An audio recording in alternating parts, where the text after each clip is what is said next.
Guys, today we'll talk about how to fix or how to solve the problem of feedback on Picsart. To know how to fix or how to solve the problem of feedback on Picsart, you should just go to settings.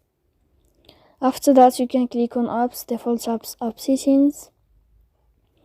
Then you will enter to the window or to the app of Picsart. Then you can click on first stop and you can click OK.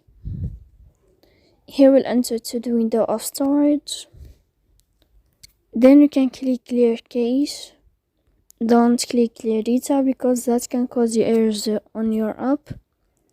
In the end, you can turn off your phone and you can wait a moment to turn on your phone again. So please don't forget to support us by like and subscribe. See you next time in another video, and thank you for your attention.